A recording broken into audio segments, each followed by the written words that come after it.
I know I looked over this morning and everybody's over there on their laptop. I was like, I'm going to pay attention to the audience over here who's listening intently. Well, we are always listening, Claire Harrington. So welcome. Oh, Back to you. Well, welcome back to our afternoon portion of the April 16th, 2024 work session. We have a few topics on the agenda for this afternoon. And our first one has an outside guest speaker to catch us up on the great work being done by Greater Portland, Inc. So please join us. Good afternoon. Okay, I was like, someone has. Yes, and you have the clicker as well. Oh, perfect, good. Yes, you have the power. Hello, good afternoon, Monique Claiborne, Greater Portland, Inc. I'm the president and CEO of the region's economic development organization.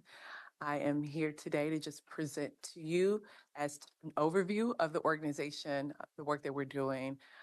Commissioner Willie is your representative, and I just think it's important for me to enlighten you as to what's going on. I know he has all the info, but good to hear directly from the source as well too. So thank you for having me. So about GPI, we're the only public-private partnership dedicated to attracting businesses in the Greater Portland region, which also includes Southwest Washington. When I first came on, there were so many organizations doing similar work, and so I created a Venn diagram, which is what you see here today. And so it represents the other organizations that are doing pseudo work within the ecosystem. Really illustrates Greater Portland's role in being Southwest Washington as well as in Oregon, and representing both the public and private sectors.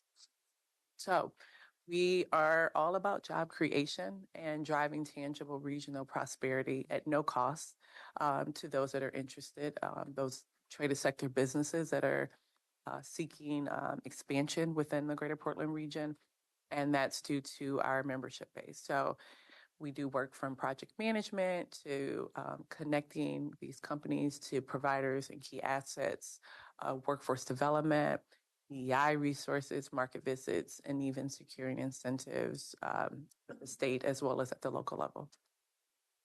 The industries that we work in are reflected here on this slide. And so think about traded sectors, it's different from small business or local business rather, where local business is located in the region, its client base is in the region, the revenue is in the region, so you have the same dollars circulating within the region. What's unique about traded sector is while it's located here, revenue is coming from outside of the region, and so that's bringing new dollars and pumping new dollars into the region. And so the companies that we work with are what the Portland region is known for: computers, electronics, semiconductor, apparel and outdoor, right? Nike, Columbia.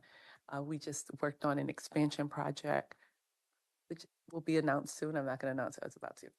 But footwear, oh, come on, footwear company, and you name it. So our impact from last year alone, our organization was responsible for bringing over 750 jobs. When I came in, I said, hey, I want us to bring in 20,000 jobs by 2030. And those 750 jobs, estimated impact was over 100 million in direct income. So those are taxable wages, over 300 million in sales and output for the region, and then an additional 600 jobs for indirect jobs. We are mentioned in the media a lot, or that was one of my goals when I took over the position. And so again, you can just see our comms output right now. We were involved in the semiconductor task force, and I co-chaired the credits and incentives committee. I wrote a number of different op-eds, brought light to the state having just about $11 million in cash grants available to semiconductor companies. And we knew the Federal CHIPS Act was in the pipeline, right? And that state and local government had to support that. And so again, brought light to that. And ultimately, my effort it was a collective effort, of course, $240 million in tax credits approved to 15 Oregon companies that were expanding within the semiconductor sector. And then this slide also just highlights, again, how active we are with our current investors, our assisting organizations within the region, and then again honoring those who've invested in GPI for over 10 years.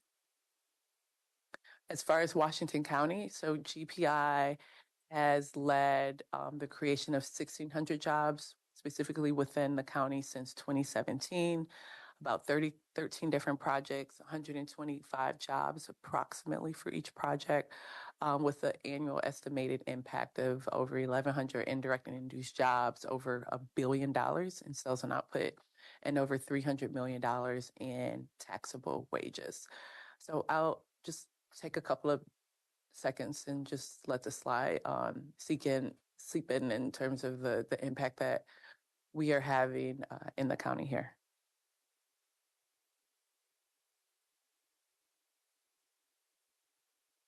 So we know the Portland region is a great region to be in.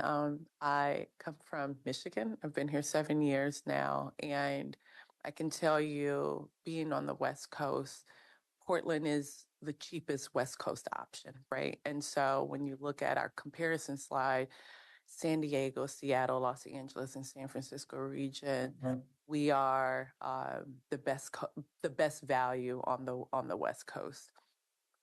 What also makes this region incredible is our transit and infrastructure, our utility infrastructure.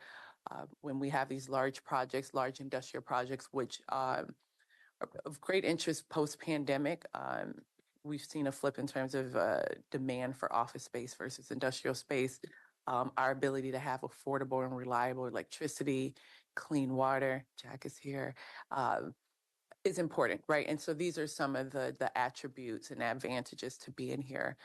Also the culture, right? #1 city for outdoor enthusiasts, #1 for inclusion.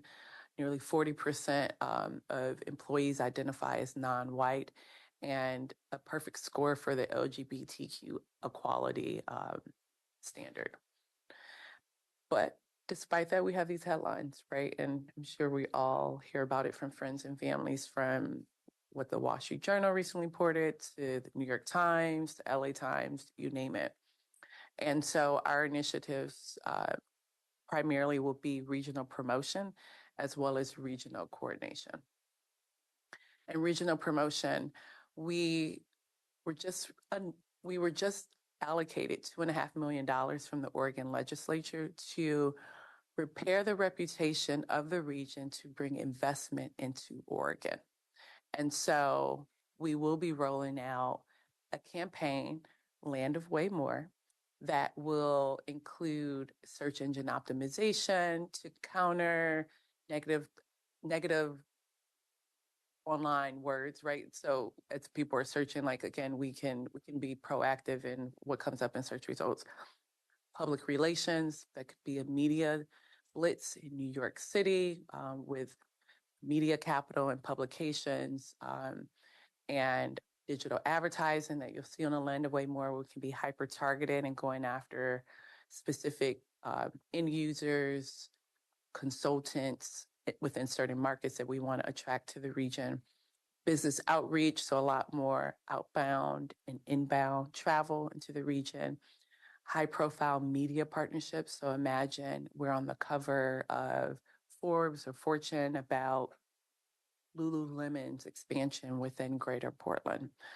Again, social media presence. So going to decision makers on LinkedIn, from ads to videos to blogs, and then enhancing our websites. Regional coordination, we can cue the video, but again, it's to convene our city business leaders, nonprofits, organizations, public sector as well, to just address challenges and bring together opportunities for collaboration.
Thank you. I like the video. Mayor Lacey Beatty looked great. She did look great. She did great too. And so we, again, in being visible within the community, I believe that contributed to us successfully securing funds with the Oregon legislature. So my presentation's over. Thank you for having me, and I will leave it to answer any questions that you may have for me. Well, first, if we might, Jerry, is there anything in particular you want to bring forward or help us appreciate about the work that's been happening at GPI the last couple of years? Well, I think under Monique's arrival here in Portland, there have been plenty of challenges. Of the five of us, I think four of us were probably involved at some level with GPI's formation way back when. I saw in the slide here that Washington County has been a member since 2011. Is that what I saw? Mm-hmm.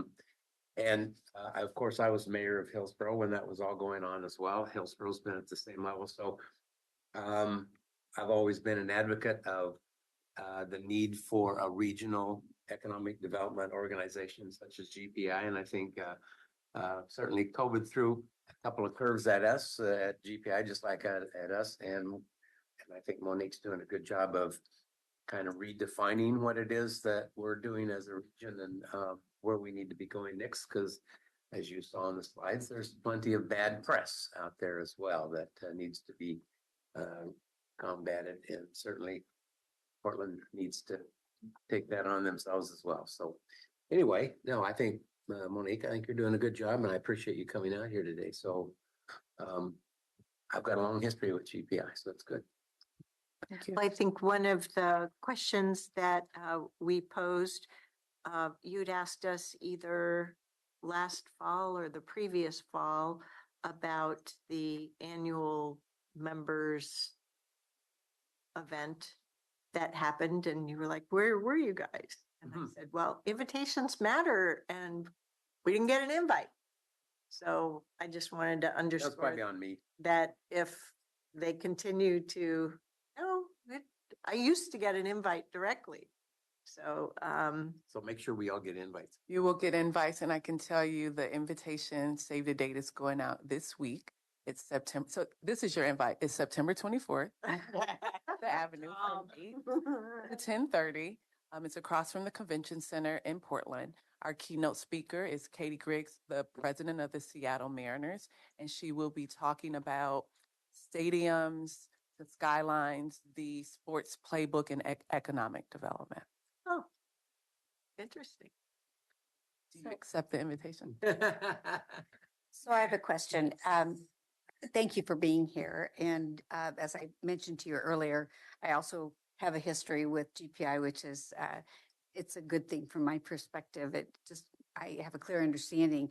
But one thing that maybe everyone here doesn't know is that GPI holds the Economic Development District as well and the application there. So can you talk just briefly about that work? Sure. So there are 12 economic development districts in the state. We are one, Greater Portland Economic Development District.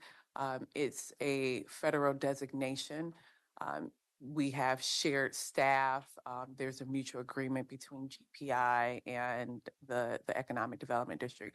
We put forth the Comprehensive Economic Development Strategy, the SEDS, which essentially is a blueprint for the region. If you think about business attraction just being one spoke in the wheel, the regional strategy identifies the entire wheel to make the region go round, right? So we identify small business, entrepreneurial ecosystem, childcare, housing, infrastructure. And so we receive grants through the EDA. And then when organizations, public or private, compete for grants, federal grants, they have to show that their project aligns with the regional strategy. And so we're in year 3 of the 5-year strategy. Thank you. And there's a close tie between the public sector and that work. So that's why I wanted to just highlight it as well. That. Yeah, I should have included it. Thank Good, you. it's fine. There are three of us that are actively versed in that. Okay. And Commissioner Rogers has seen more of those plans than he probably cares to recall as well. So, yeah, we're all pretty well informed. Okay, great. So, I would love to say something. You and I don't know each other. It's nice to see you in person, seen your picture and certainly have seen you in various venues and one of the things I appreciate that you're doing, you're telling the real story of what the problems are. I don't think you try to sugarcoat what's occurring. And I think Jerry said it well in terms of what people are saying. We need to combat that.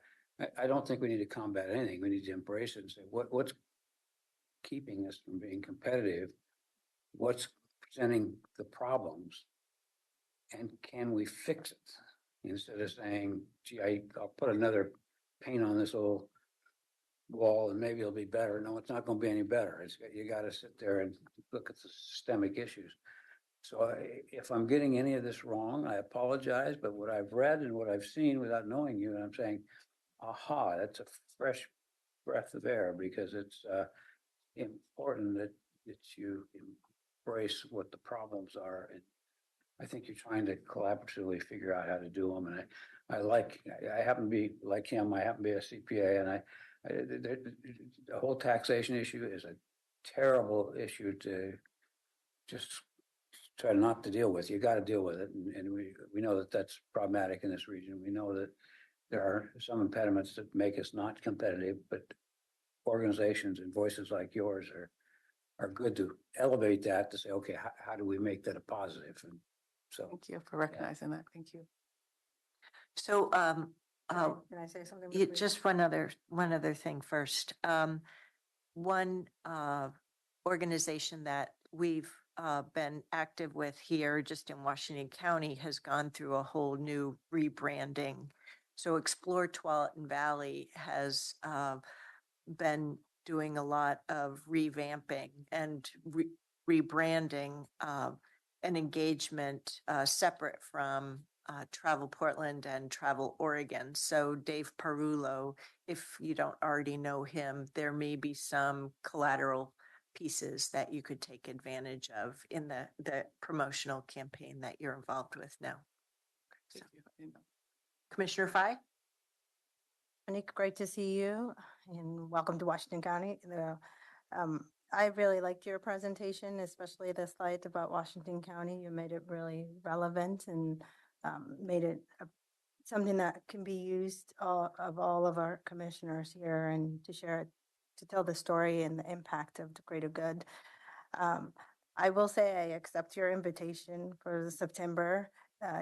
Caveat, if it works with my calendar, September is a while away and will help me actually change this narrative of not being able to make it to any Greater Portland events. So I look forward to hopefully attending something and one thing. And I'll make sure you'll all receive the email later on this week when it goes out. Great, thank you. Thank you again Okay. for coming out and making sure that we know what is happening right now. Judy, thank you. Have a Thank great day. you. I let her know that the board meeting tomorrow morning, the GPI's board meeting tomorrow morning, 8 o'clock in Portland. I will be wearing my orange no, and communicating the message. Put her on notice. I think you should bring a T-shirt for Monique.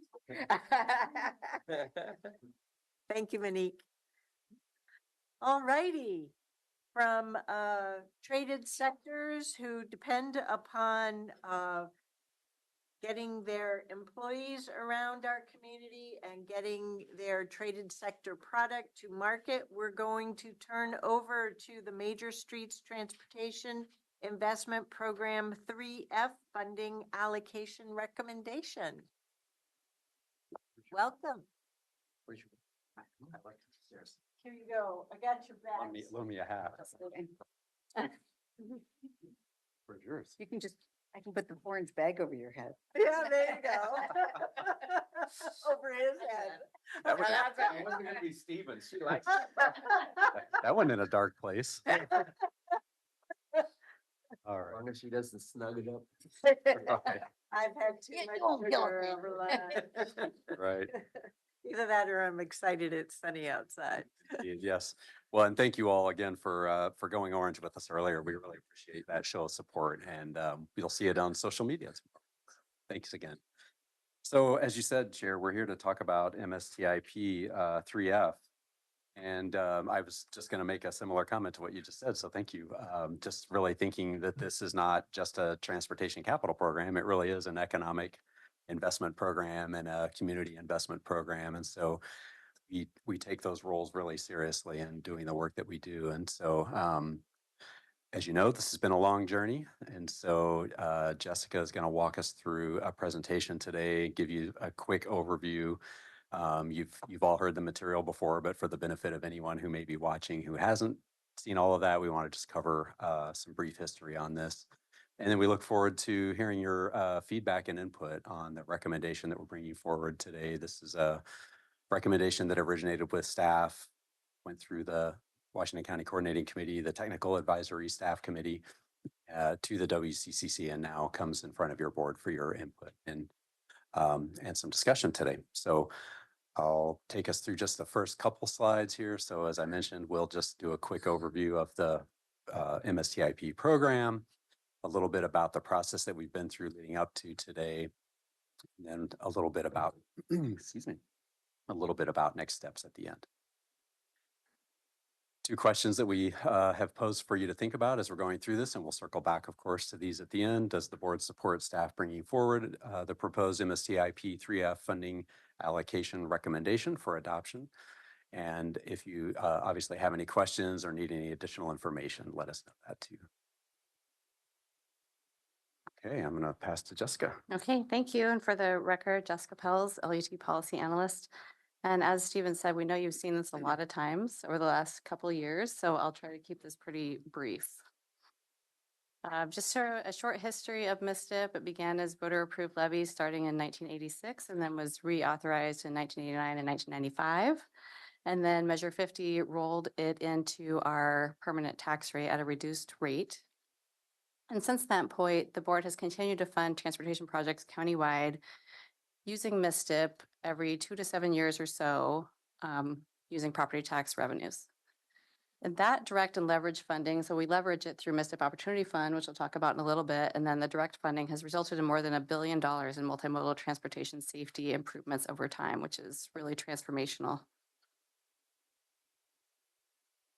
This map we included to show the previous MSTIP projects. This is from the first cycle all the way through the most recent allocation of MSTIP 3E, which was allocated by the board in 2016 and meant to start in fiscal year 2018. So as you can see, the projects really go throughout the county, and partly in the rural areas as well, mostly in the urban and urban unincorporated. It really touches every part of the cities. All have gotten improvements for their communities, which is great. Just a brief overview of the MSTIP 3F process. We started this back at the end of 2021 with our work program. I think we came to the board for authorization in September of 2021. And that work program included a lot of work to set the stage for the 3F funding allocation, including updating the system of countywide interest map. And I'll show that on a slide in just a minute. I'm beginning to think we should call it 3L. Long. It's been very long. We did a lot of Sorry, collaborating. really bad in that job. process. I couldn't help myself. We updated the equity framework. We used that mapping MSTIP equity index map to help guide community engagement. We had the cities tell us where their project landed on the equity index map when they proposed it.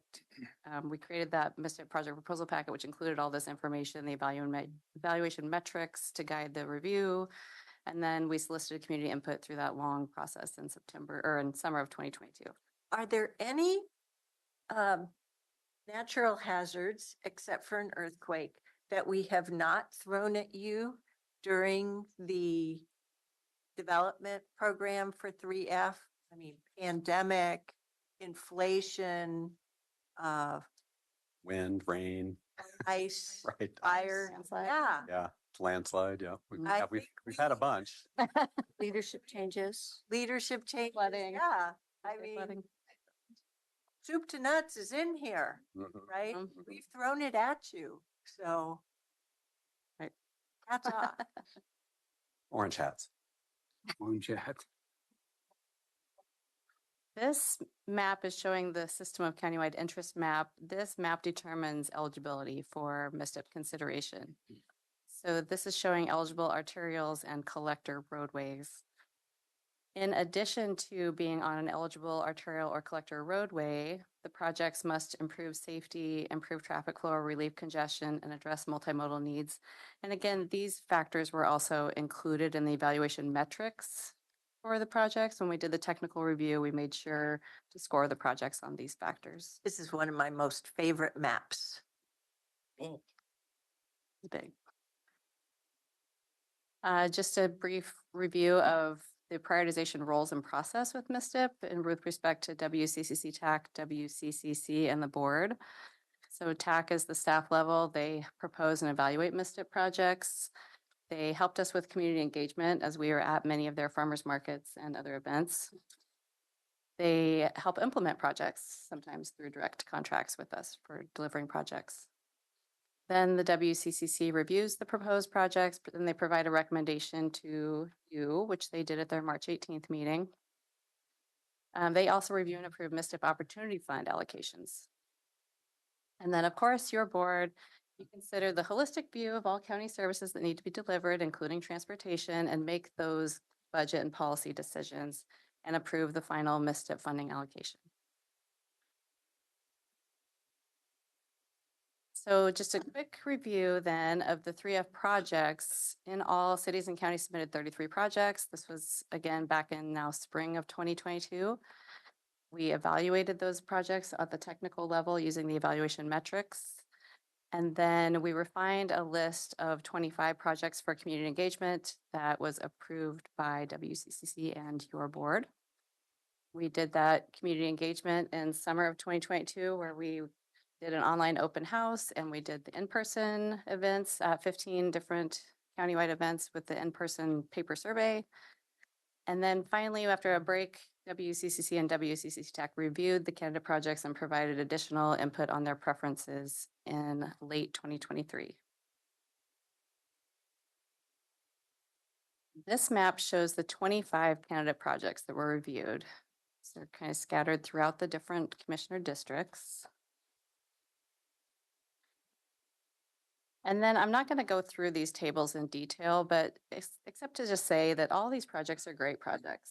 And it really just shows the need and the priorities that the cities have and the county has. And that many of these projects, if not, I think all of them, are complete streets projects. There's not a lot of big widening projects or anything like that. Mostly it's adding bike lanes, pedestrian facilities, a center turn lane, things like that, some intersection projects. So we'll just kind of flip through these. And the one note here in District 2 is that due to the district boundary changes, a project that used to be in District 1 is now in District 2, and that's 170th Avenue. Well, that was another thing that happened in the process. Yeah, The apportionment. Right. right. District 3 candidates and District 4 candidates. So The team credit for all your versatility. our funding allocation recommendation that came up through WCCC TAC and WCCC includes a total package of $250 million. That includes $195 million in capital projects, $13 million for opportunity fund, $30 million for a new large project match allocation, which I'll talk about more in a minute, $10 million for rural bridges, and $2 million for intelligent transportation systems. The columns on the right of this table show what was previously allocated in 3E and 3D. And one thing we wanted to note here is that although the package size is larger, the buying power of the dollars is less, right? So I'll go through the capital projects proposed this time, but we have 13 in this round. In 3E, there were 17 capital projects plus 6 projects for design only. And in 3D, I think there were 16 capital projects, or 19, making my 19 capital projects. So we have a fewer amount of projects, cost more money. So the projects recommended in the capital project list include Alexander Street, Complete Street, 205th Avenue Bridge plus Complete Street, Beaverton Downtown Loop Phase 1, Watson Avenue Complete Street for District 1. District 2 is really all about Walker Road. Completion of Walker Road. It would complete 3 segments of it, which would be fantastic. So it's basically Parkway to 217, including the intersection at Cedar Hills Boulevard. ED Road plus ED Road, Elbert Road feasibility study and intersection realignment study there. Greenberg Road Complete Street and Herman Road Complete Street plus Herman Road, Sipole Road intersection improvements for District 3. And then District 4 has the Oregon 47 at Southwest Fernhill Road, Maple Street intersection that has already been through design. Glencoe Road, West Union Road intersection improvements in North Plains. North 19th Avenue Complete Street project in Cornelius. Cornell Road, Brookwood Parkway intersection improvements in Hillsborough. And Wren Road, Susborough Road intersection improvements in the rural area. How about the Brookwood Parkway had already been designed? There's no check mark there, so it must not. It hasn't been funded specifically for design. I think there's been some pretty preliminary layout work done for it, but I wouldn't call it design work at this point. So this 11 million that's allocated, is that to fix it? That's not defined, is it? That would be funding or design and partial construction. There is some funding that has been set aside via Intel, and the county and the city have all previously committed some funds for a project here. And so this would be essentially the last dollars in to help make sure that project gets built. Okay.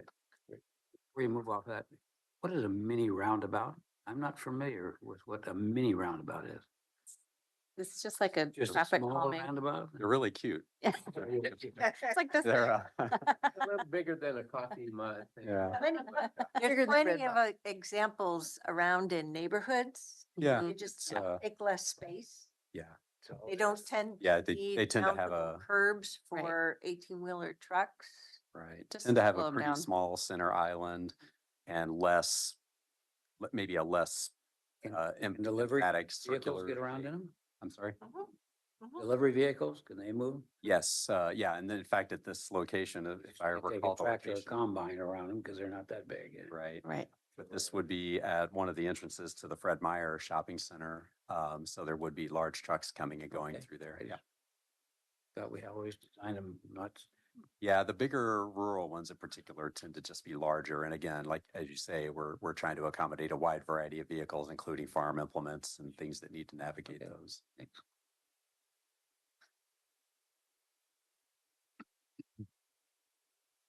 Okay, so this map just highlights the projects recommended for capital project funding in this round. So again, spread out throughout the commissioner districts.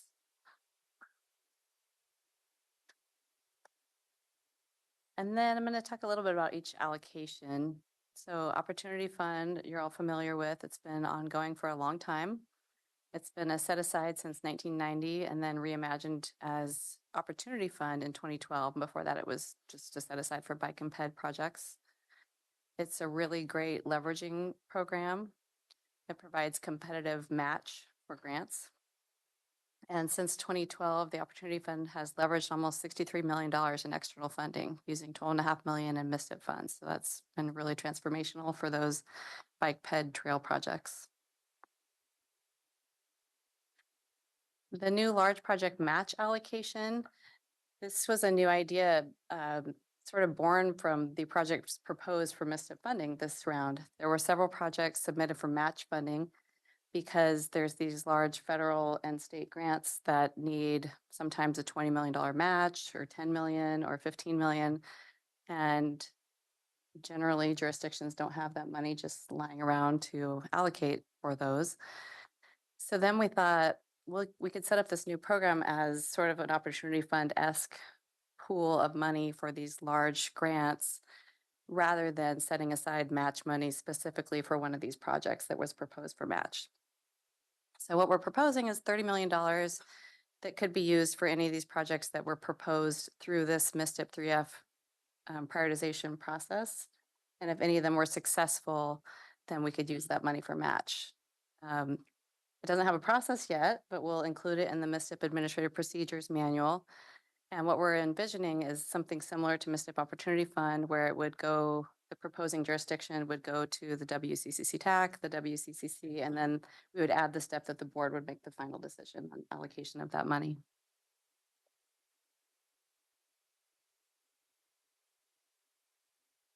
Next is $10 million for rural bridges. This is also a longstanding MSTIP allocation. Our bridges is crucial, obviously, for our transportation system, and these bridges are generally not competitive for MSTIP funded improvements, being on the rural road and all the other evaluation factors that go into those project proposals. So this allocation generally just helps improve the overall safety of our countywide transportation system. And finally, $2 million for our ITS allocation. That's Intelligent Transportation Systems. These are things like pedestrian signals, emergency vehicle preemption at signals, other types of smart signals. So it kind of runs the gamut. We have an ITS plan, and this helps implement those projects. It's also used often as leverage funding to supplement other projects that are happening. We had this question come up at WCCC TAC and WCCC about sequencing. And so we thought this would be good to touch on. And I know that we have talked to your board about our project pipeline. And so this is sort of illustrating how projects would start slotting into our pipeline. So first, we would complete those MSTIP 3D, 3E, and bonding cost sharing projects that are underway. Next, we would complete the design of those 3E design only projects that they could roll then into construction of the ones that are selected that have previously been funded for design in 3E. And then we would move on to the design and construction of the MSTIP 3F projects. Great graphic. Yeah. And they're all happening Yep. simultaneously. Yep. And now I'm going to turn it back to Stephen to go over our recommendation and next steps. Great. Thank you, Jessica. And I realized I was so excited to get started earlier. I sort of neglected to point out we have a few key staff folks in the room here that all Yes. play an important role in this process and the projects. And they're really just the tip of an iceberg. And so there are a lot of people, not just within our department, but really consultants, contractors, you know, a variety of folks that work on these projects. And so it really is a pretty big program in terms of just the impact. I think thinking back to Monique Claiborne just a bit ago, talking about the idea of traded sector jobs, we're bringing in outside money. This is a different version of that kind of thinking where we do bring our local dollars and in addition to hopefully bringing some outside federal and state funding into our region, the money mostly stays in the region. So it does go to paying our staff who are working on the projects. It goes to the consultants who design the projects and the contractors that build the projects. And a lot of that money does end up getting reinvested in creating local jobs here. So we're really proud of that as well. So to switch back to the recommendation. So as Jessica alluded to earlier, on March 18th, the Washington County Coordinating Committee advanced its recommendation for the board to consider approval of the proposed MSTIP 3F funding allocation. And again, our policy question, is the board prepared to have us bring that back for a formal action? And then, excuse me, if the answer to that question is yes, we would bring forward a resolution in order that would actually formally adopt the program. And then there are a couple of other next steps here that I'll just touch on briefly. Well, let's stop here first. All right. This is a really pivotal question. You've done an awful lot of work with 3F. We had a much more diverse community engagement than in prior cycles. You've had a lot of different changes of city councils and mayors during this time. We were joking around earlier about the number of other natural disaster kind of events that have impacted things. So this is it, folks. This is the penultimate point. So to each of the 4 of you district commissioners, are you ready for this to come before a business meeting near you? Yes, and I appreciate the work that the staff has done with me, and I'm certain with others as well, really discussing what priorities are. Really, with limited funds, you have to come together and talk about where the highest and best use is. And I appreciate the time spent with me. So thank you. Commissioner Rogers. Well, I think it's balanced. I think you did a lot of work. I'm not still to understanding of how the large project match allocation is going to work. Opportunity fund allocation can work, but I suspect that'll work itself out over time. And I guess since this will be the last one that I look at in this seat, I would hope that we are doing something, because I've kind of lost track of what you're doing in terms of grading and analyzing, like they used to do at JPAC a long time ago. I thought they did a very good job of saying, does it meet certain regional criteria? And if you're still doing that, and you shake your head, I haven't seen any rating schedules, not that I would here, but if you're doing that, I'm pleased. If you're not, I would hope that we just don't get into a position where you're saying, okay, everybody gets about this much, what do you want? And then you talk with folks in your respective areas. So I'm hoping it's much global than that, and you're looking at something that meets the needs of the entire county, because we're moving around the entire county. And you're telling me you are doing that. There's some matrix questions and. Yeah, I can answer that. Yeah. Back in, when the projects were proposed, that was in summer 2021. 22. So it was in spring 2022 when they proposed the projects. And leading up to that, we worked through developing evaluation metrics. And I think there were 13 evaluation metrics, if I'm not mistaken. And we vetted those through the WCCC TAC and WCCC. And then we worked on our community-based organization leadership work group as well.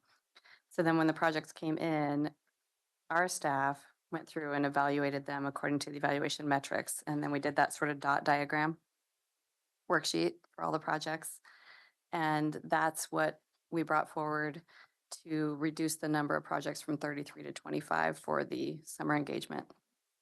But it was a long time ago. So. Yep, it's enumerated. They gave us the play-by-play in the work. I just hope we don't ever lose sight of that, because it's easy to. Yeah, definitely. You're sitting around a table and you got one county representative, a bunch of it, it's easy to lose. Yeah, and I would add too, I think because we, publicized the program criteria really have been pretty stable over time, and we shared those obviously with our partners going into the process. And I think they all did a really good job of being reflective and trying to identify the projects that they wanted to put forward that they already felt met those criteria that would score reasonably well. And it's just, as Jessica was saying, I mean, these are all great projects that, it would be great if we could fund them all, and we just can't. So we were sort of down to a lot of projects that appear to meet all the criteria that score relatively well. And we just have to make those tough choices to say, well, we can't fund them all this round. So which are the ones that either score the highest and or are the higher priorities, right, within the greater community. Thank you. Yes, thank you. Commissioner Fye? Thank you, Chair. Great presentation, great journey. Does the board support the proposed MSTIP 3F you're bringing forward? Yes, absolutely. You have my thumbs up, and look forward to that. The question I have is, if authorized, you'll be bringing forward a resolution in order to adopt. Has that been the process for 3D and 3E? Yes. Yes, over the past few years, some were done through minute order, but some were done through resolution in order, and we anticipate bringing a resolution in order. Thank you. So, but 3D and 3E has been a resolution. The board Release. has passed legislation. Yes. Yeah, I was confused about that. I was like, minute in order, and how does that work? But I was like, at least the last two were on track. Yeah, the board always approves the allocations. And so the specific about minute order or resolution in order, I'm not sure that it's been super consistent over time. I'm quite certain though, the last round we did approval through a resolution. That's That's right. what we plan to bring back. There you go. I got a quick comment. Slide 5 showed all the previous allocations and projects that we all did. That's an amazing thing, and we are, as a county, very blessed to have this program available. But without that, I mean, what do other counties do? Because, that's, when I was mayor, that's what I always heard is that, wow, you got vehicle registration fees, you got MSTIP money, you got transportation money. We don't have any of that. So, I mean, how do other counties function in their transportation grid without that kind of support?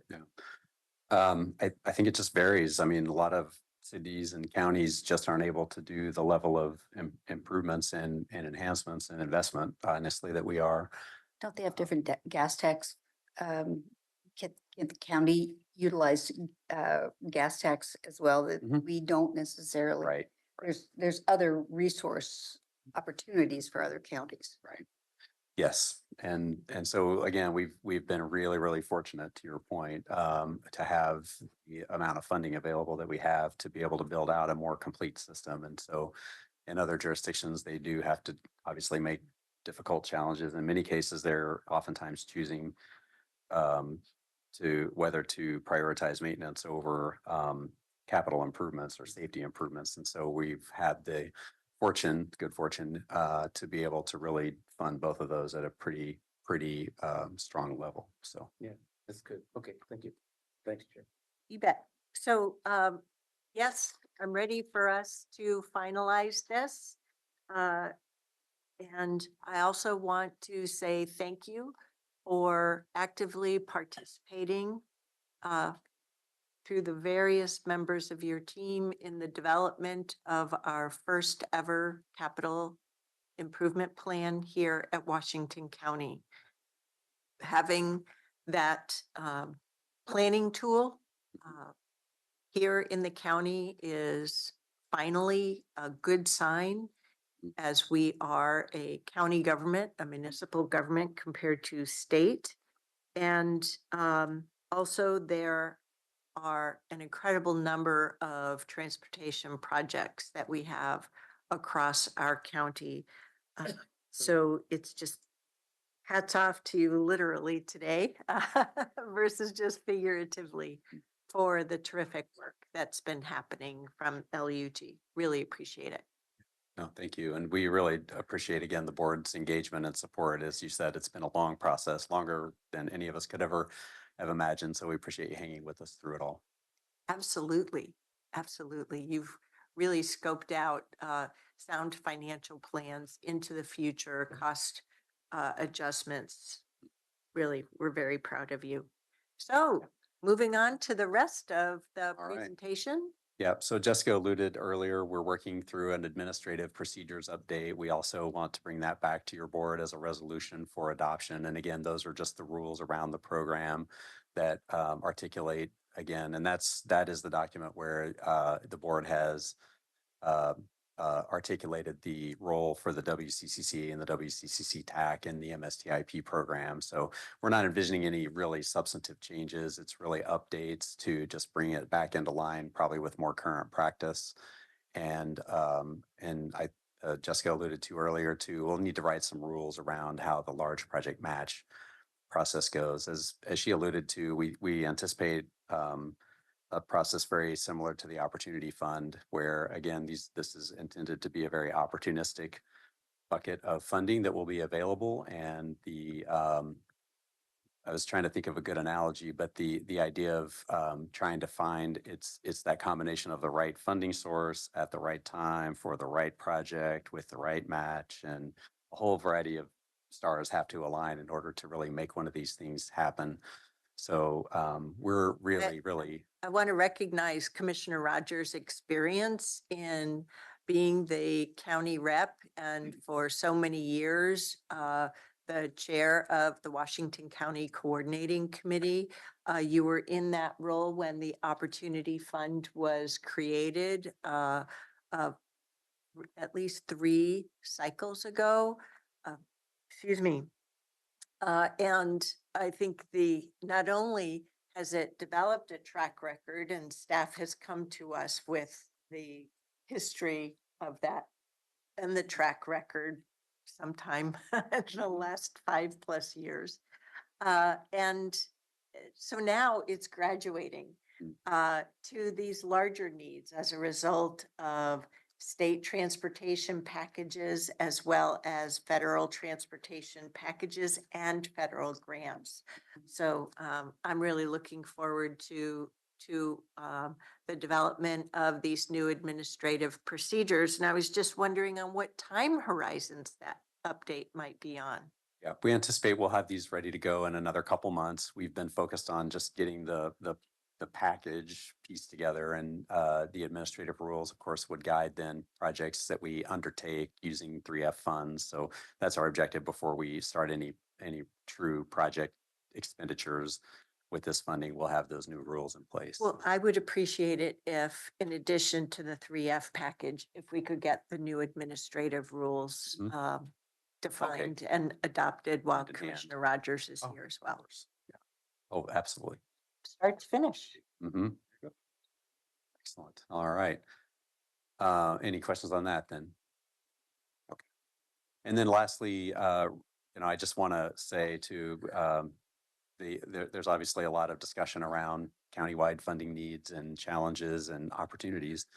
And so I just want to reiterate that we've been working really closely, and you said it earlier, Chair, that we've been working very closely with Mrs. Angie and the County Administrative Office and our Chief Finance Officer, Greg Munn, on how to make this work. And so we feel highly confident that we have a good plan going forward, and we'll continue, as you alluded to, again, through the annual capital improvement plan review. That's really our opportunity to just make sure that you're getting a good annual update on how things are going and what things look like as we continue to progress forward. So we look forward to keeping you engaged in that process throughout.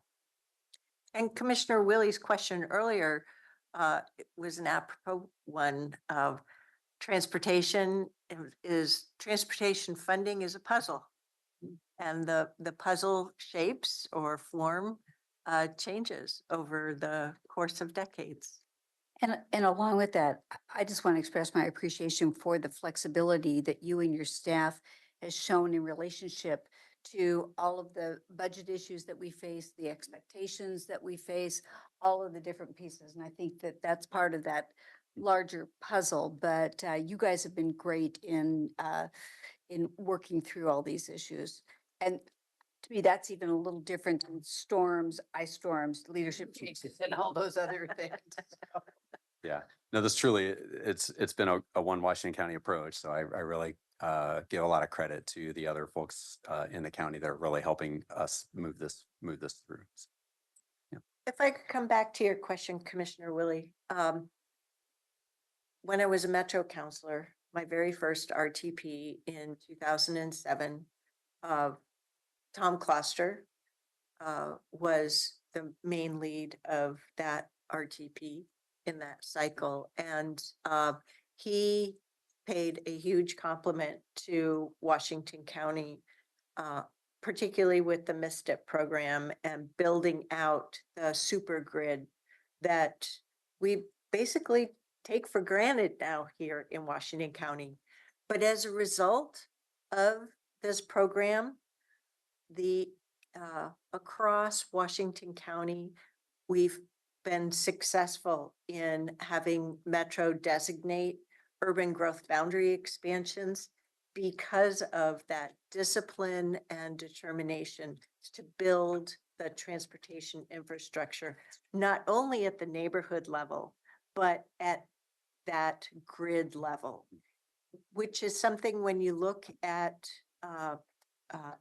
Clackamas County, you just don't see. And I remember what it took at Metro tables to direct more MTIP funding and state package funding just to get the Sunnyside Road corridor done. And while Clackamas County has used every other tool except for a voter approved property tax, urban renewal districts, local improvement districts, you name it. The MSTIP program that was created under the leadership of Roy Rogers and prior commissions. We are really blessed here in Washington County to have it. Well, with that, I think we're done. Any additional information, other questions that we can help answer? And okay, Nope, don't think so. super. Terrific. Nice. Great Well, thank job. you all. Thank you. Yes, we're very proud of you. Thank you. Thank you. Okay, we're going to go to a different part of the LUT department, over to planning. And we are looking towards the end of the light at the tunnel on significant natural resources. Yes, don't worry. Yes, Teresa. Teresa's been working this program for a good, I'd say, at least 7, if not 8 years. I was a Metro counselor, and that was the first time I met her, was the creation of, Can't leave. excuse me, Michelle. It was Michelle I saw at a CPO 7 meeting. So yes, it's been a long time. But you've created a lot that we haven't had before. So we're getting this one done too. We are. Well, thank you, Chair Harrington and members of the board. My name is Erin Wardell. I'm the Planning and Development Services Manager, and with me are Michelle Miller, Senior Planner, and Teresa Cherniak, Principal Planner. We are here to give you an update on our significant natural resources regulatory update. Go ahead, Michelle. Good afternoon, Chair Harrington and Board of Commissioners. I'm Michelle Miller, Senior Planner with Land Use and Transportation. Today, I'm here to give you an update on the significant natural resources work that we've been doing and to go over where we're headed in our update to the regulations for the urban unincorporated areas of the county.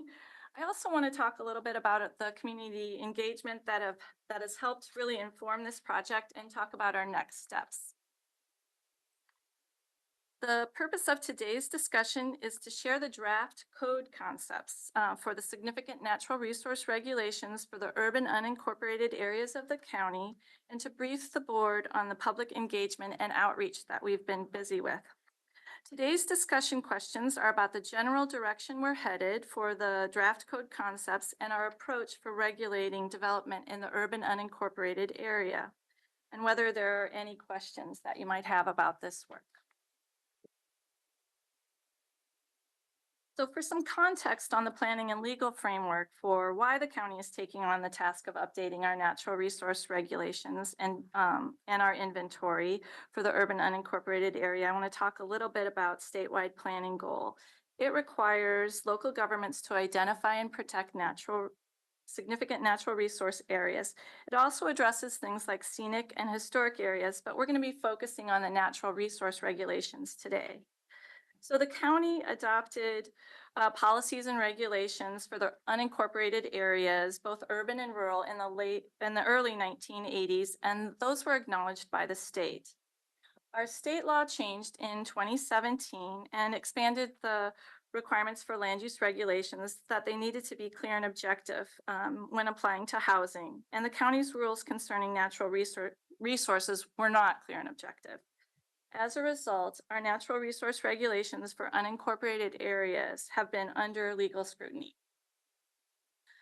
So a few years back, community members requested and argued that because our rules for development concerning natural resources were not clear and objective, they were out of compliance with Goal 5. So the county could not enforce those protective measures on development projects in the urban unincorporated area. So as a result, we adopted some regulations in 2020 for the urban and rural areas of unincorporated Washington County to address this, but they were appealed to LUBA. As we began our work on making the rules clear and objective, they were also found to be out of compliance with Goal 5 by the Land Use Conservation and Development Commission, and they put in place an enforcement order on us directing the county to amend its regulations. So currently, there's a stay on certain development that may impact wildlife habitat, which is a type of county natural resources.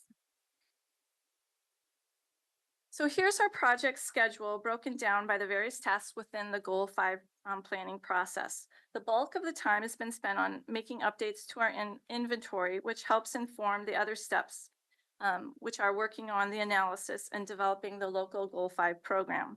The final step is the public hearings before the Planning Commission and and this board. So we have a technical advisory committee also helping with the project with representatives from various agencies, including Home Builders Association, members of the Planning Commission, and interested citizens. We had our last TAC meeting. We'll have our last TAC meeting, number 4, later this week. And we've recently wrapped up the spring community forums, which I'll talk a little bit later in this presentation. And so the graphic also shows the timelines for when this community engagement was held. So this map shows the urban area of Washington County. The tan or gray color showing the incorporated areas or city areas, and the blue and orange areas encompassing the urban unincorporated area within the urban growth boundary. The blue areas are what we call the map refinement area, and that's where we're doing the bulk of our inventory work, mapping and analysis. And the original areas, the orange areas or the new community planning areas are where the cities have done Goal 5 planning work, and except for the North Bethany area and the Bonnie Slope West area where the county did the comprehensive planning for these urban unincorporated areas. So here's looking at how our mapping process worked. We took the county and metro inventory maps for the significant natural areas for the Bethany area, an unincorporated area north of Highway 26 that's seen a lot of development over the past 40 years. The county's significant natural resources map is on the left with the water-related habitat you can see in blue, and the green areas are shown, or wildlife habitat areas are shown in the green areas. The metro map is on the right. That's their Goal 5, the Goal 5 metro map. The resources are called upland habitat, and those are shown in green, and riparian habitat shown in blue.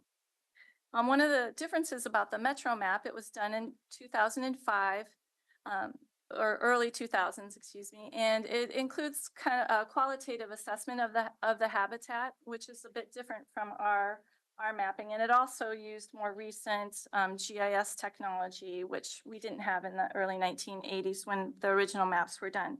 So therefore, the metro maps are a little bit more. We believe they're a little bit more accurate based on that and on that information. And we took those through the updated process. We took those maps and consolidated them into one map of riparian and upland habitat. So after combining both the metro and the county inventory maps of the natural resources, we'll have this consolidated version of the Bethany area that you can see on this map.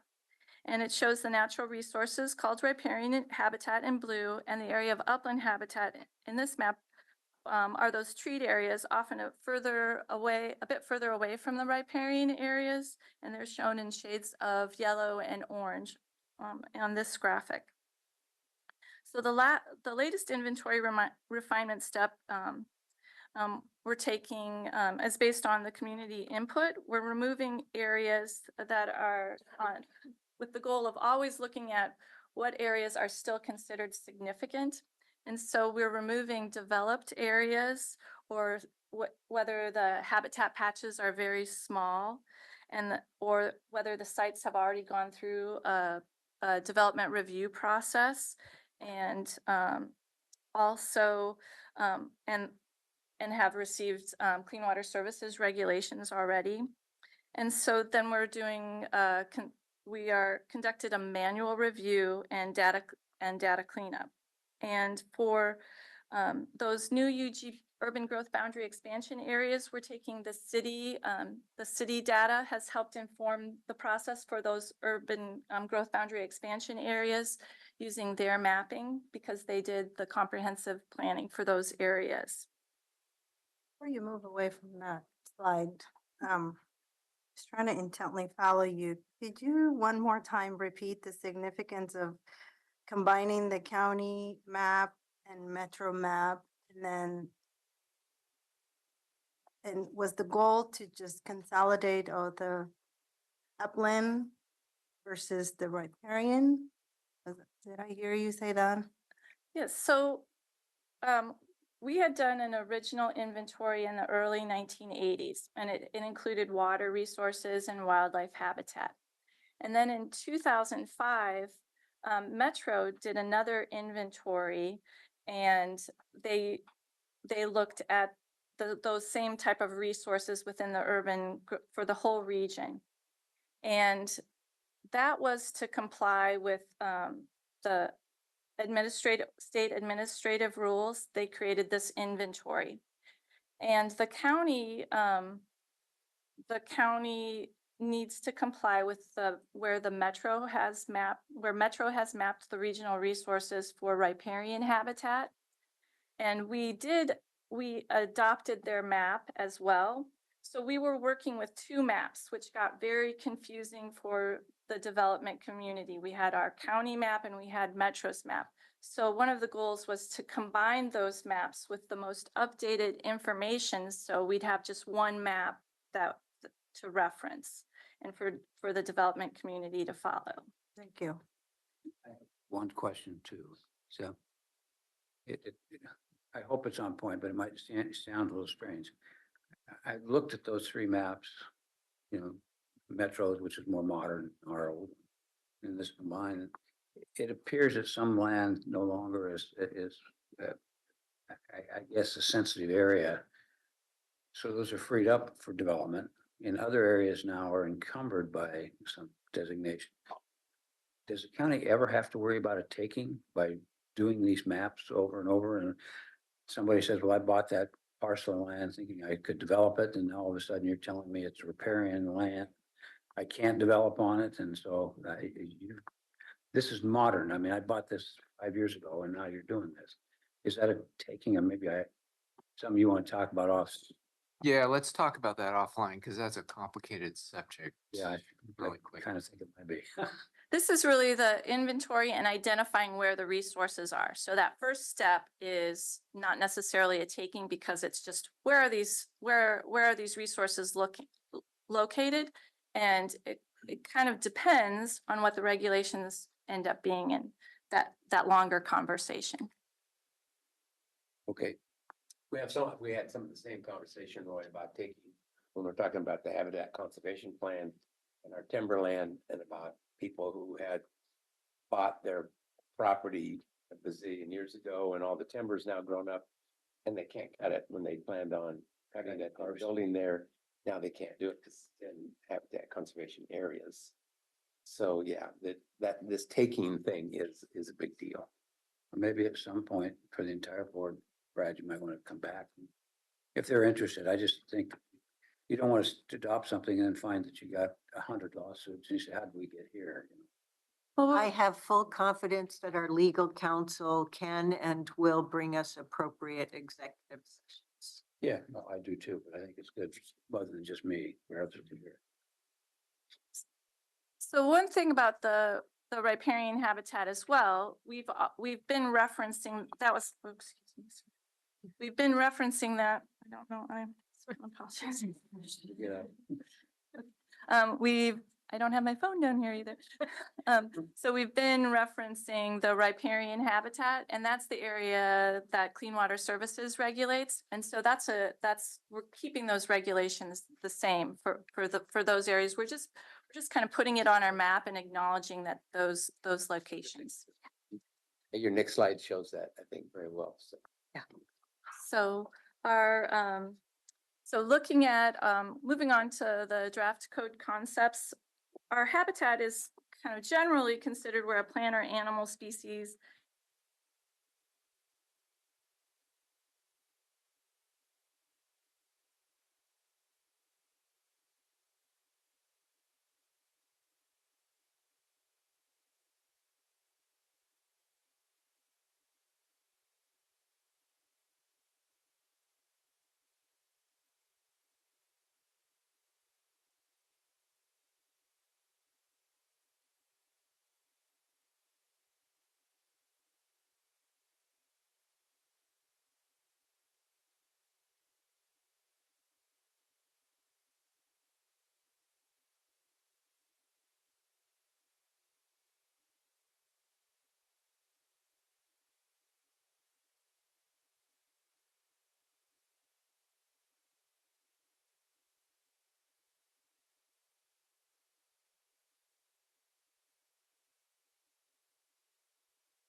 habitat boundary, which makes up the riparian and the upland areas.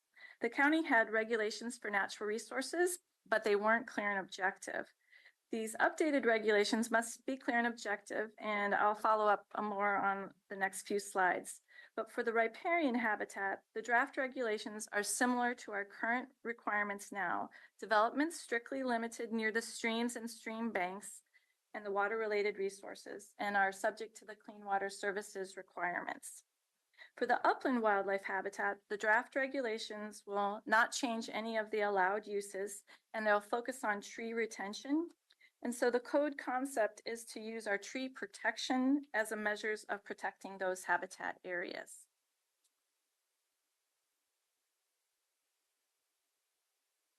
Having trouble moving to the next slide. Thank you. So as we started to consider regulations for the natural resources areas, we turned to the idea of adding requirements that focused on retaining and replacing trees when development occurs. As many of you who might live nearby by these natural resources areas, trees provide important habitat for wildlife and serve also other benefits to us as well. They clean our air and water and support our well-being. Trees are a foundational species. Wherever trees are planted, wildlife and other plants flourish and are used by many different species. So the regulations that we're proposing will apply to the urban unincorporated areas where there's mapped significant habitat on the property, and it's an activity that impacts the habitat, like building structures, removing trees, grading, or dividing the land. So these actions are considered development. And similar to our current rules, riparian habitat would be subject to a higher level of protection in the urban unincorporated areas. Development strictly limited, but some development activities are allowed. And if a development impacts the riparian habitat, Clean Water Services requirements will likely apply. And when vegetation is impacted, native vegetation would need to be planted and invasive species removed. So here are some land use activities that are allowed within the riparian habitat. We have transportation facilities, public utilities. There might be some wildlife viewing areas, recreation or nature trails. Restoration work is often done in the riparian habitat area.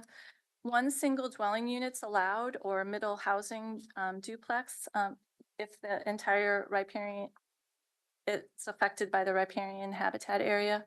Restoration or mitigation that might be required from other agencies like the Department of State Lands or the Corps of Engineering.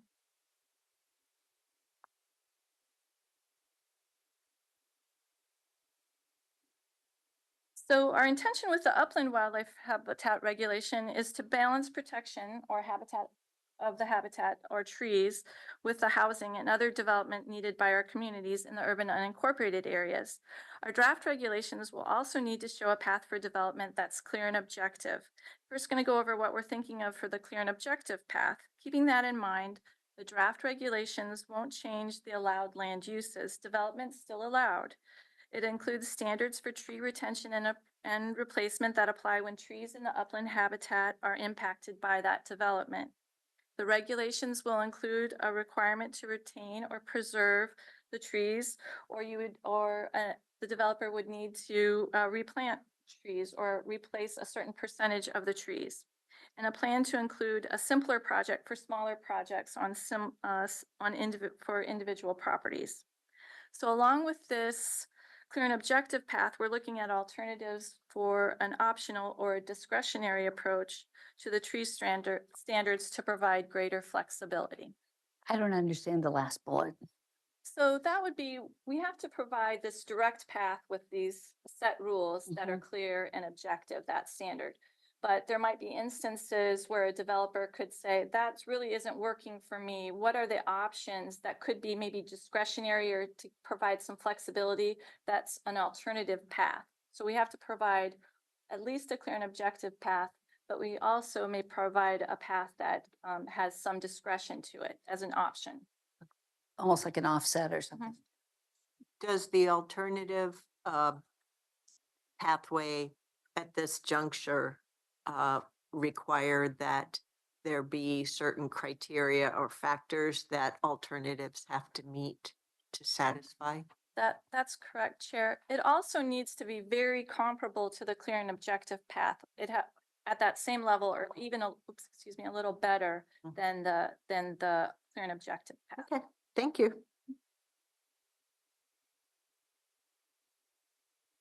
So we're considering some exceptions to the rules for the trees in the upland habitat area that could be excluded from the tree removal and retention requirements, like hazardous trees, invasive trees, trees that might be in a farm or nurseries, trees that are smaller. We're considering 6 inches or smaller, or located near in close proximity to a primary residence. Maybe they're on developed sites with a very small amount of significant habitat, or near underground utilities like water or sewer lines. So the tree inventory approach, which we're calling the clear and objective path, will be to prepare a tree inventory, which requires a surveyor or arborist prepares an inventory of the regulated trees. Those are healthy trees over 6 inches in diameter at breast height within the significant habitat boundary, but they need to be outside of the verified riparian habitat boundary or the vegetated corridor. Then the tree value points would be calculated for the regulated trees based on the size of the tree, the species, or how close they are to the riparian habitat. And these are those factors that we're considering that will really encourage retention of certain large native trees that are near water sources. And then the final step is to determine whether mitigation is needed, which requires the calculation of the tree points of the trees that will remain on the site. And so if it's less than the percentage that's required, the developer would need to plant more trees to make up that percentage of the minimum requirement. I always love how you bring us examples. Great. So this is an example of how a subdivision project may look using that clear and objective path. The blue area in the drawing shows the verified riparian habitat boundary, or the Clean Water Services vegetated corridor, and that has its own set of requirements that we're keeping. And then the green area represents the remaining significant habitat portion of the site. The tree circles with the gray shading represent the regulated trees on the site. The trees that need to be removed for this particular project have X's through them. In this example, the developer would need to plant some trees on the site to make up the difference and to get to that minimum point target for the trees that need to be replaced.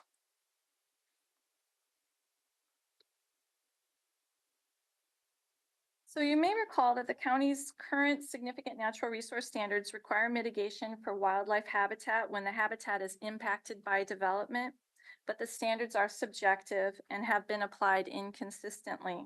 So the code's concept that we're proposing will provide a clear and objective method for calculating mitigation for development projects in the urban unincorporated areas.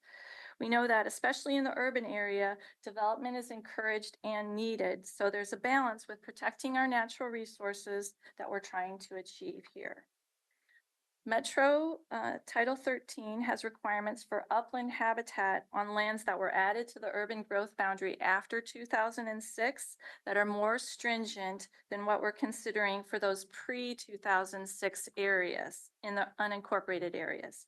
Areas inside the urban growth boundary before 2006 would require a tree retention or replacement of 50% of those total tree value points. Areas added to the urban growth boundary after 2006, those FD20 areas that will eventually be annexed into the cities, will require a retention or replacement of 80% of the total tree value points. My question would be, how many properties, I mean, after 2006 and with the focus on development and all of those demand for housing, how many locations are there that actually qualify under that? So these would be areas that have come into the urban growth boundary after 2005. So we're looking at places like King City area, the new area north of Tualatin River. We're thinking about the River Terrace 2.0 area. Oh, Thinking about Cooper Mountain. That middle section of Cooper Mountain was post 2006. And so we're using our metro inventories or the inventories that the cities have given us about whether they're upland and riparian. yeah. So we expect those areas will generally go into the cities as a lot of development occurs, and then they'll follow the city's regulations, not ours. But while they remain unincorporated urban, some development can still happen. Somebody may want to build a home on a lot of record or something like that before they're annexed. And that's when our rules would apply to those properties. Okay. How does storm damage affect this? Yeah, I'm thinking about storm damage. Oh, but I'm just thinking about, our most recent experience. Well, you've raised a question that we've heard a lot, especially at the Spring Community Forum with the areas in Cedar Mill area. When a development project would come in, they would need to do that tree inventory that we're talking about. So they would show where the trees are. So the trees that came down in the storm, they wouldn't be there. In some instances, we'd need to see some documentation that the trees might have been removed for that, hazardous, diseased or dying tree. To show those. You can't count trees that aren't there. Yeah, exactly. Well, no, I thought I heard, what I thought I heard you say is we do the inventory and then the storm comes in and blows them down. So they're not there anymore. So do they have to? Do we change the inventory? Yeah, so we change Well- the inventory. Do we have to plant? What do we have to do with that? The Goal 5 inventory process was done region-wide, and we didn't really look at individual trees so much. So this would be a tree inventory that's done when a development application came in. So it would be really It's time timely. sensitive. Time- Yeah, and it's Goes just in the. from here is a large area or a swath to, okay, now we're talking about development in this particular area. That's when the tree inventory is done per the regulations. They're both called inventory, so Okay. a little different. Mhm. Little triggering for me. Exactly. And it certainly was for our community as well. As Yeah. Michelle said, that was one of the primary concerns we heard at our spring forums with the community is, well, what if the storm brought down trees on my property? And it's a really important conversation to have with them, but it's different than what we're talking about today. And between now and when the ordinances come before us, there are UGB overtime maps that can help answer any questions you may have about, well, what about this area? Or what are we talking about?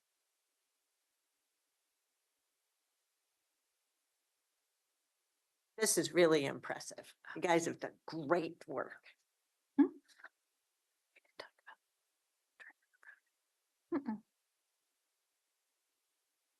So based on I the want to know what you didn't. You're no kidding. And the microphones will pick you up. So we'll be back. I was just, sorry, I was just Not my thinking, comment. since some board, we mentioned the potential discretionary approach. The so this was alternative the approach? alternative approach, right? So this was the clear and objective approach. And we do have an alternative discretionary approach that we're considering. And I thought we had a slide in here, but we didn't. And I know you had It's asked okay. questions about it. So that approach was looking at tree canopy and potentially preserving a land area versus doing a tree inventory and counting all the trees. And so we have heard from some in the development community that that for them would be a better approach. And so we're looking at including that.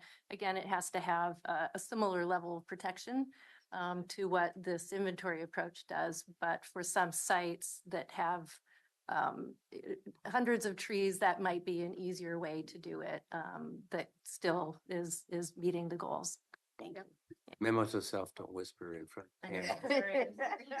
We're not trying to give you to. Inquiring mind. That's right. No. Who knows it? It's not a secret. It's all documented and it's all gonna be in the ordinance too, so It I will. have no fears. So based on your board's direction, we've been busy with a robust plan of community engagement for this project. So for the fall outreach, we mailed out roughly 4,000 letters to property owners with mapped significant natural resources in the urban unincorporated areas, letting them know about the project and an invite to attend an in-person forum and an online open house that ran for about 6 weeks. So we also let them know about an interactive property owner lookup tool that we had on our website that people could look up and see where the natural resources had been mapped on their property, and allowed them a chance to comment on that. In the spring, we followed up with postcards to these same property owners, letting them know about 3 different outreach opportunities in March and April. There have been ongoing meetings with interested property owners, affected agencies, developers, the Committee for Community Involvement, S&R subcommittee, talked to a lot of technical experts and individual property owners over the course of this project. And we've kept our communication team busy with a project website and social media updates. So regarding our efforts, as of last check, we have 463 people on our interested parties list. 275 people have commented on the property owner lookup tool, and 2 more have updated since this slide, so 277. We have had 312 people attend the in-person fall community forum, and this spring we had 113 people attend the virtual and in-person spring forums. We've received well over 75 emails and phone calls about the project. Oh, you send out 4,000 notices. You're We gonna got get a some bunch. notice. Yeah. Right. Exactly. So we've really heard many diverse viewpoints on this topic with a range of interest, and the next 2 slides kind of try to capture that variety of opinion. Over the years, there's been a strong contingent of community members interested in adding to natural resource protection in the urban unincorporated areas, and they've continued to advocate for and support greater habitat protection. Some property owners are also supportive of natural resource regulations that require retaining and replanting native trees. And many have mentioned including protections for the Oregon white oak or large trees, or also improving the wildlife corridors where feasible in these areas. So there have been some concerns about the draft concepts as well. Many property owners were concerned that having mapped resources on their property would affect their property's value or future development potential. The regulations could limit what they're currently allowed to do or on their property, like tree removal or adding onto their home. So we've really tried to be cognizant of that and tried to create some exceptions and different different regulations that affect those type of situations. The development community comments also, they've appreciated that the proposed rules were not changing existing processes for sites with riparian habitat. Feel that the Clean Water Services regulations really address issues in the riparian habitat. But they're uncertain about adding significant habitat that could be regulated. They're concerned about added costs for the tree inventory or the mitigation requirements. So we hope to finalize the Goal 5 reports and draft ordinance exhibits, including comprehensive plan policies, the community plan texts, maps, and code changes.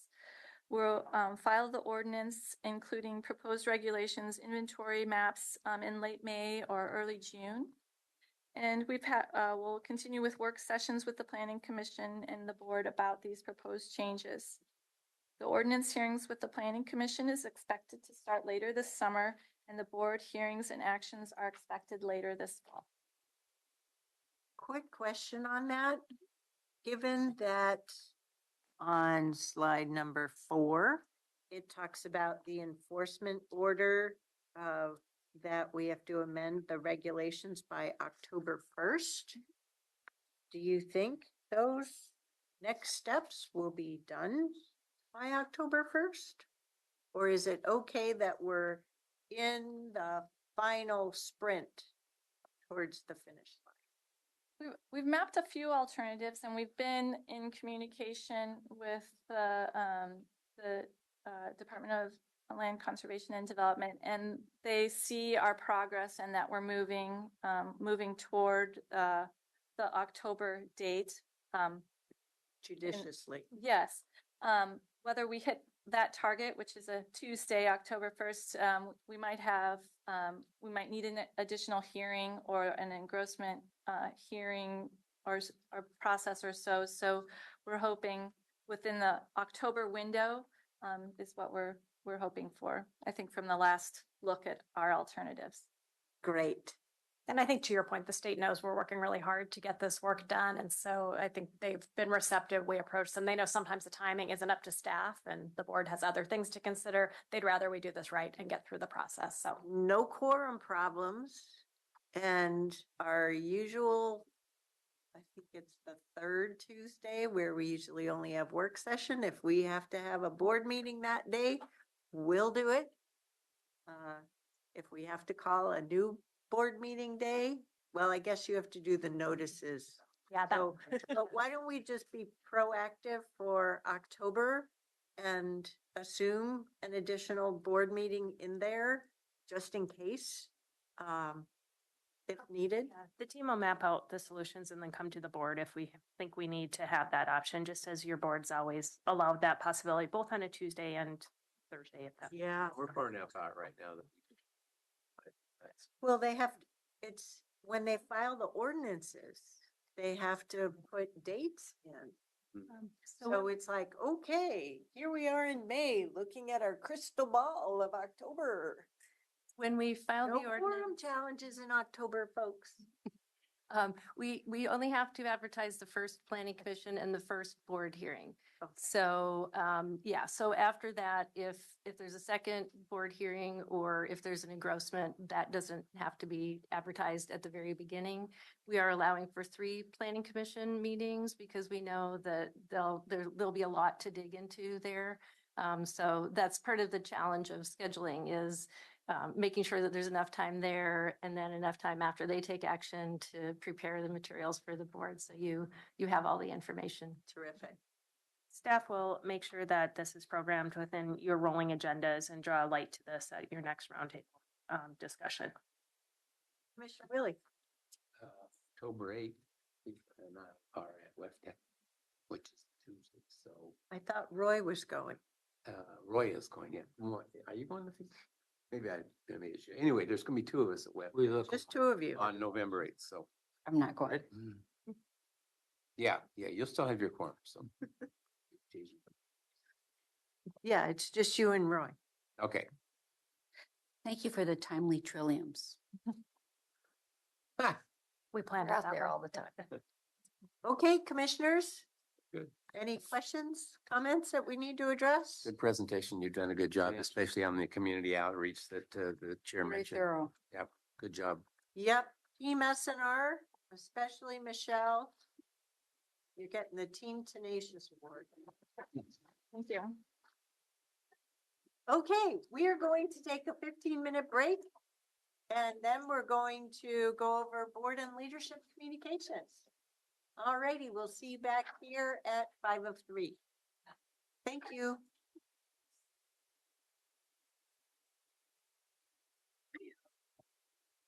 Topics. Okay. I haven't even read to see what notes she would.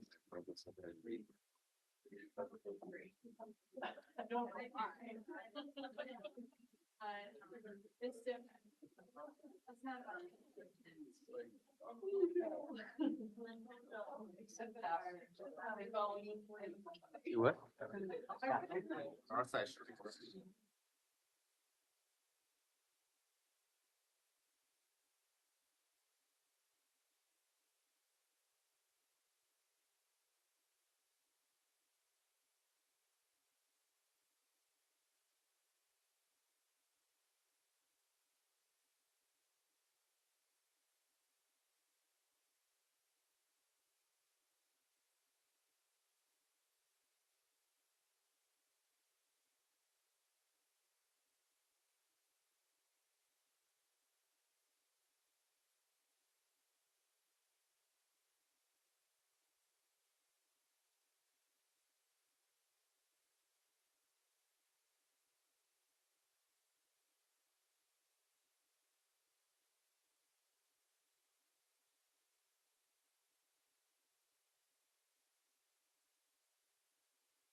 Oh.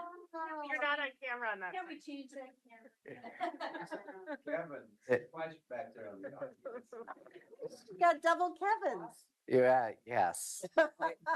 You can't ask for more than that. Welcome back. Got triple here with you. Yeah. Right over your shoulder. We got my good side. Sides up. Funny. We are not punchy this afternoon. Welcome back from break, everyone. And you are between me and enjoying the sunshine. So watch out. No, I'm totally teasing. Not a problem at all. It's time for board and leadership communication. Drum roll, please. Who wants to go first? You go, Commissioner Willie, because you are so ready. That's the first time you picked, Chair? Go. Only because. So last week, last week was, I told you about Salmonberry Trails Foundation's first event. It's the Boots and Roots Gala. And so, I don't think I sent you guys an invitation yet. So No. I will. Just to let you know what it's gonna be all about, then I'll report on it. Went to Community Action's Kaleidoscope event as well and saw lots of county people there. It was a fun event. And so, Lisa and I sat with Senator Solomon and, Commissioner Juan Carlos. And yeah, it was good. Counselor? Counselor, I think they raised $250,000. Yeah, not a bad night. Thursday went to Copac and Northwest Act. That was at Scappoose. And we celebrated our 30th. Copac is on their 30th anniversary. They've only had 3 executive directors. Mary was there for like 25 of them. And then Colin Cooper is now our newest ED for that. We talked about, it was interesting because we heard about housing programs in the 3 counties, Columbia County, Clatsop County, and Tillamook County. We got an update on STIF funds and the pros and cons of that. I sent Aaron Doyle an email about getting more information on that. And so I'll be able to communicate better, I think, at our next meeting. And then, of course, Northwest Act, we talked about the carbon reduction program. And we got an update on the West Side multimodal study. So good meetings. Stacy was there, of course, staffing on the Northwest Act, and I appreciate his attendance there always. So like I said, tomorrow morning, I'm going to GPI board meeting dressed in orange just for Stephen, and you owe me, Stephen, for that. And then meeting with Chief Deputy McCray and getting ready for Clean Water Services budget drop Friday morning. We're looking forward to it, Jack. That's my homework day, Jack. Ready for it. Got a book for you. So, yeah. Go ahead, Commissioner Treese. So last week I had my second eye surgery, so I just want you to know I can see you. I see you very clearly these days. So I was off a couple days last week. I did have the MPAC coordinating committee meeting Thursday morning. Those meetings are going very well. We still are waiting. The process is that you have your chair, your vice chair, and then the second vice chair. And Vince Jones Dixon is holding the second vice chair position, former chair, but it's because we're waiting for all the fallout from the November elections in Portland to see, what type of possible replacement we could have from Multnomah County. We're waiting for the update, post-voter selection. Thank you very much. Yes. But the coordinating committee work is going well. I was also excited to attend the grand opening of the Opal. Thank you, Chair Harrington and Commissioner Fife for being there as well. It went a little longer than people expected, I think, but I did call out that you both were in attendance, and I appreciated that.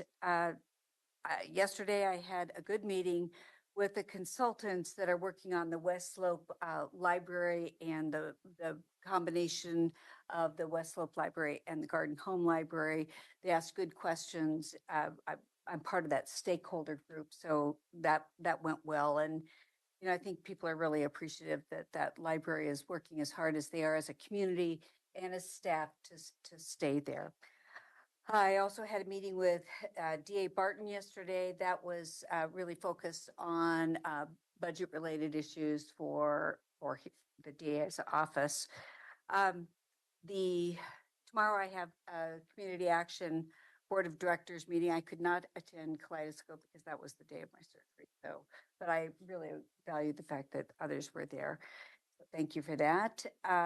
Thursday, I'm having lunch with Beaverton City Councilor Allison Tivnon. Allison is going on to Impact, and I just wanted to have a chance to get to know her better and to talk a little bit about what we do for Impact from the West Side.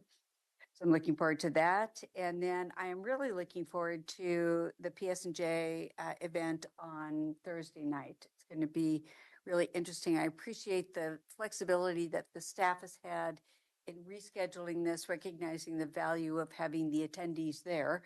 It's really important, but I'm looking forward to the opportunity to continue our messaging around public safety and justice. So that's it. Oh, one last thing, I'll be out Friday and Monday.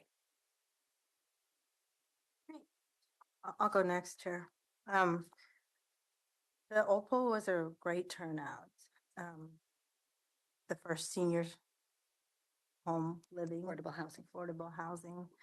It's apartments were really big. I had the opportunity to tour with one of the members that came up with the idea there. So it was really exciting to hear. So good job and great turnout. Larry Burmeister, right? Yeah.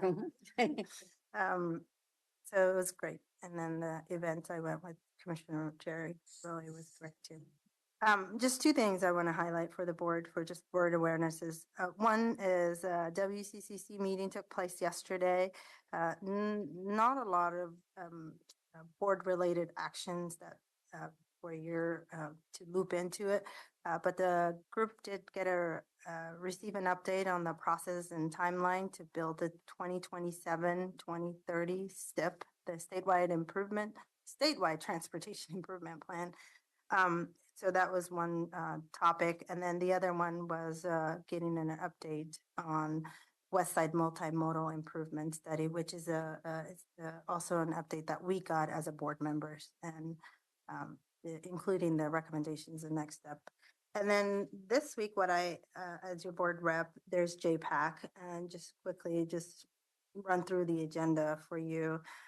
No actions required to take, but one of the things that's on the consent agenda is adding 5 new projects to the 2024-2027 MTIP to meet the federal requirement. And then the rest of the agenda is a conversation or discussion around unified planning work plan, and then continuing the conversation that started around regional flexible fund program outcomes and retrospectively. So, and then the final interesting conversation that I'm looking forward to, as well as the regional transportation priorities and funding. I think AOC and LOC will be leading that conversation, so I look forward to it. Nothing too exciting except challenges and funding issues to address on both areas. Alrighty, Commissioner Rogers, congratulations. April tax day is over, onward to October. What's exciting is to see sun. I haven't seen a lot of sun in the last couple of weeks. We gotta go. Let's go. Not a lot. You've seen my schedule published. That's true. I'm gonna go to the State of the City in Sherwood tomorrow night, and I think you're see Tim over there, and then the Thursday night meeting. I did squeeze in one little meeting last week with the WA that had to do with government relations, and they were talking about whether or not a new measure might go out in the area of housing. I was a bit surprised because everything I've heard is that wasn't on the table. So I It's interesting. I don't know if that's going to materialize or not. Some people. And the trivia thing I'll give to you today, I don't know if all of you followed, I did a little bit, the National Women's Basketball. And Caitlin Clark, everything, she was kind of a hero, but got drafted first in the league. Yep. And for the startling salary of about 76,000 a year is what she's gonna make. Now, compare that to a man that's a minimum $1 million to $3 million. So there's some real disparity here that just doesn't make any money. 76 One draft grand. pick, $10 million bonus. Yeah, and she's getting 76, 3-year contract, I think is 300 and some thousand. Number one, there's just something. Anyway, just that irritated me. So that's all out. All righty then. Sporting update. So I have a rhetorical question for you, colleagues. Did you complete your 2 surveys of our direct reports? Excellent. Only one. Yeah. Did you do your I think I did one. MSTIP? We had a county council one and a CWS CEO one. Oh, yeah. So It it was a rhetorical question.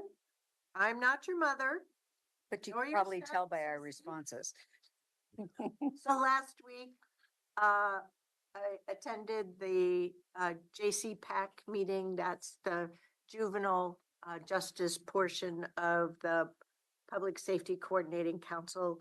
There was really good information on the juvenile drug court called Keys to Success. And also the interim director, Jennifer Cleary, acting, thank you. I didn't think I had the label right. But Jennifer, who's also, to me, one of the grand poobahs of data here in Washington County, provided a highlight of new data on youth referrals. So just great information. We are so blessed with the team that we have, as well as the network involved there. On Wednesday, I'd had a constituent meeting with a person named Jennifer Hardnett of a firm, Longevity and Love is Stronger, on a proposal for reducing criminal violence in our community, or community violence intervention. She, on Saturday, followed up with the document that she talked to me about on Wednesday.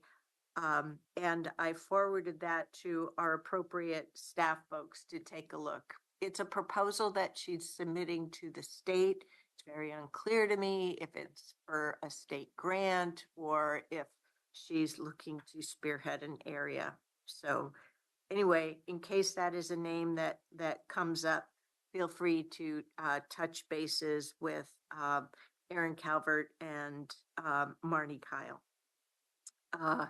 Had the monthly mayor's meeting this week, and it was a forum where once again I brought in an early topic, the topic being deflection, so that we could hear what kind of questions the mayors might have or concerns they might have, so that our team has that information as part of their putting together a first proposal.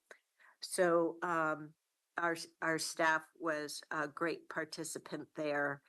And just an interesting thing, every single night this week, Monday through Thursday, I've got evening meetings. Tonight is the CCI. So Danny will be joining me. Oh, and Jory, I just remembered a couple weeks ago, I'd asked for help to get a meeting with LUT staff on Beaverton, Cooper Mountain stuff. And I remembered earlier in our meeting, one of our 2 afternoon meetings with staff, I still need that. So that would be great. But like you, I'm really looking forward to the upcoming budget review work.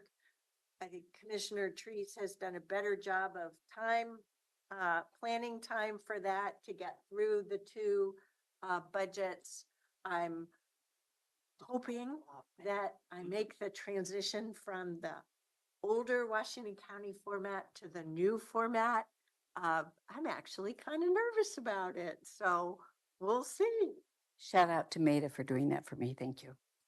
Yeah. So anyway, I know we're going to learn a lot the evening of the 29th, so it's going to be fun. Yeah. May is jam-packed.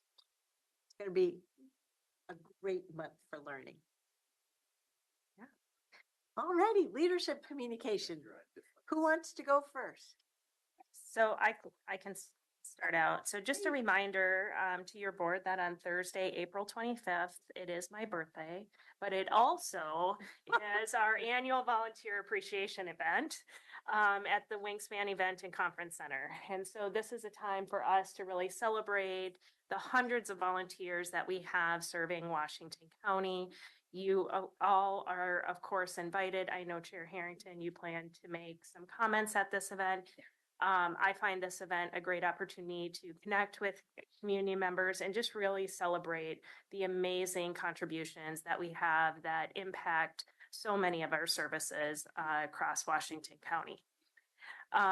I want to also lift up once again the Washington County Strategic Plan update email that's within your inbox.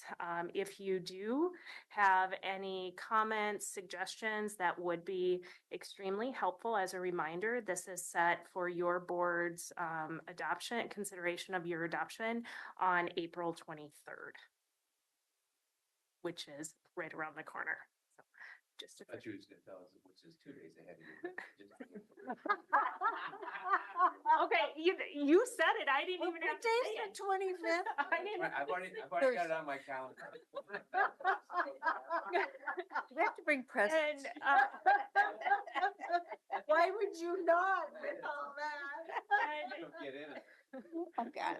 and speaking of budget, I did ask for that. And speaking of Thursday, by the way. Tanya, you can directly talk to me. I'm listening. speaking of budget, Commissioner Rogers, I apologize. We did schedule the orientation the day of tax day, so completely understandable that you could not be there.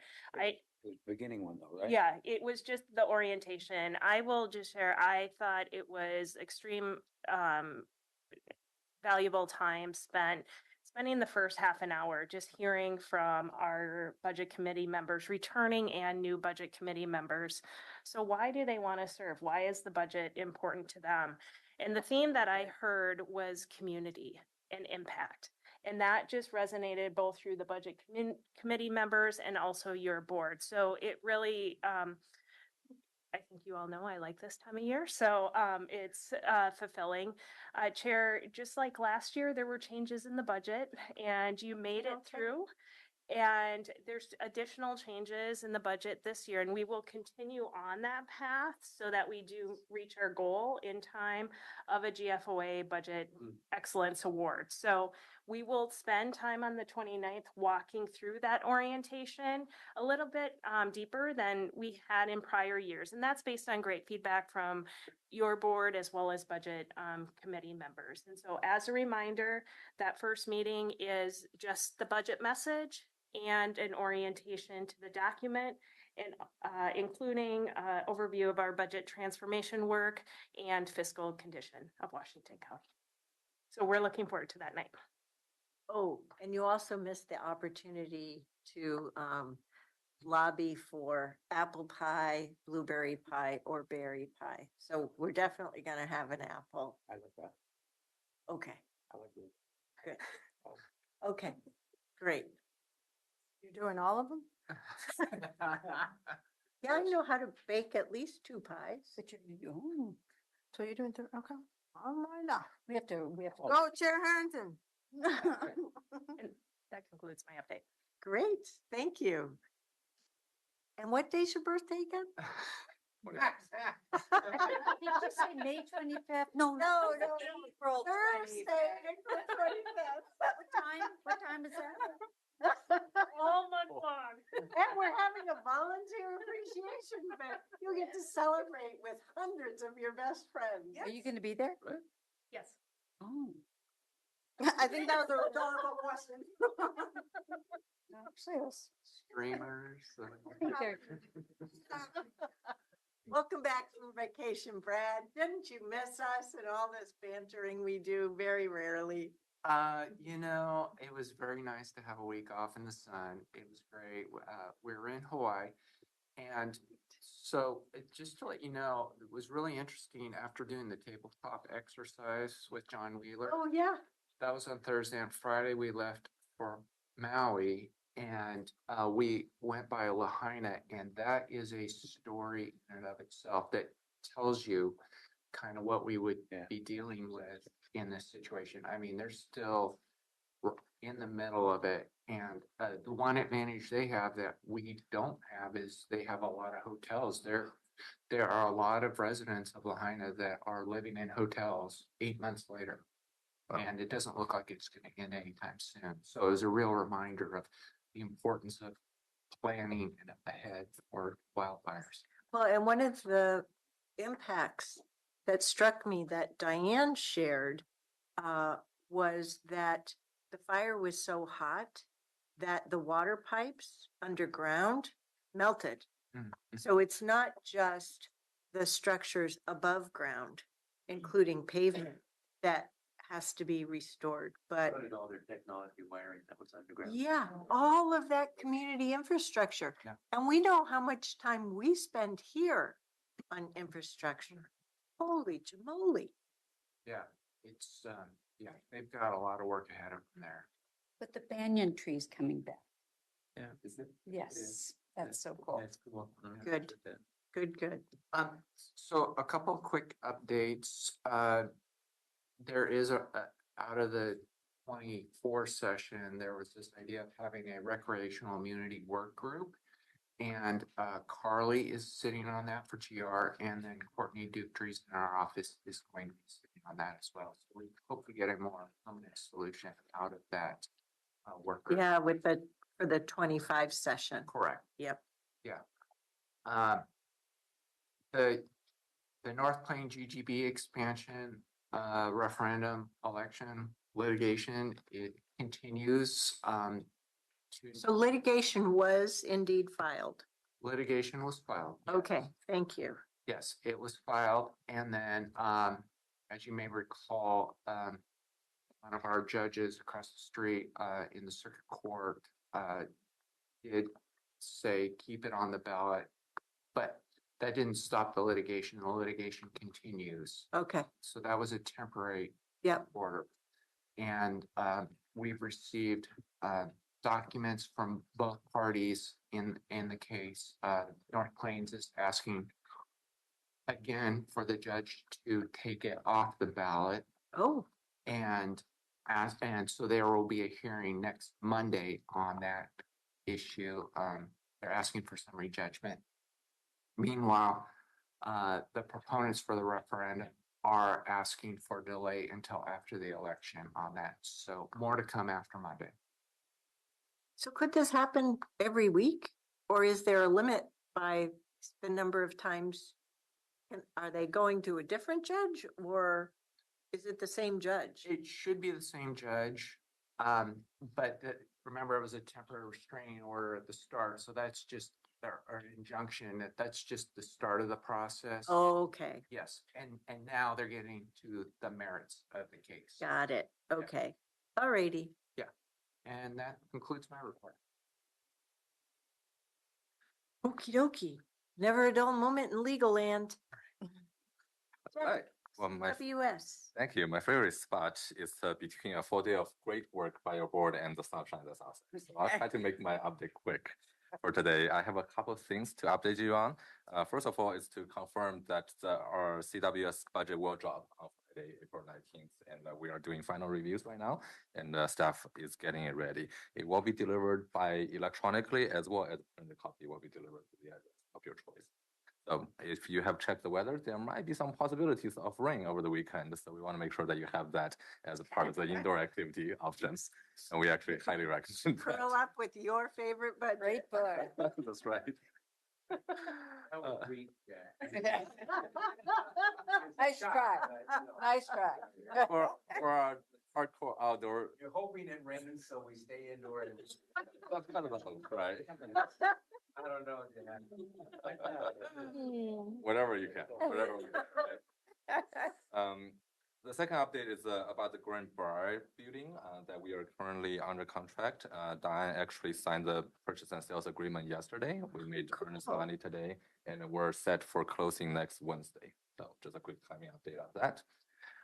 And the last but not least is that we started a new employee onboarding experience. And we have been working on this onboarding experience for quite some time now, and we just launched it today. And the point of the experience is that it's a program that goes beyond the first day orientation, that goes beyond learning about your job at the desk. It's actually a 6-month program for our new employees to gather as a cohort each month for close to a half-day retreat to learn about the organization, from the mission, vision, and value to our histories, to our strategies, future plan. So is this like the equivalent of the passport program, but for new employees versus existing? Very much so. Ah, okay, I'm Yeah. following. Yes, so it's an organized event and it's a cohort-based experience. So our new employees are starting off making some friends. That's not only within their own department, but also has a network beyond their own department.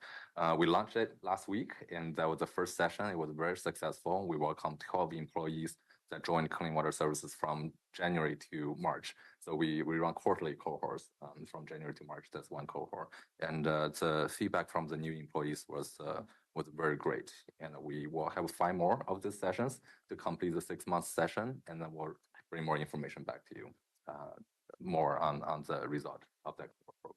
So we're Cool. just very happy that it got started. That's great. And that concludes my update for today. Thank you very much. Terrific. Anything else for the good of the order? Tell Diane we hope she gets better. Absolutely, will do. Yes. All righty. Well, with that, that's the end of our work session today. See you Thursday night for sure. Hey, Dad.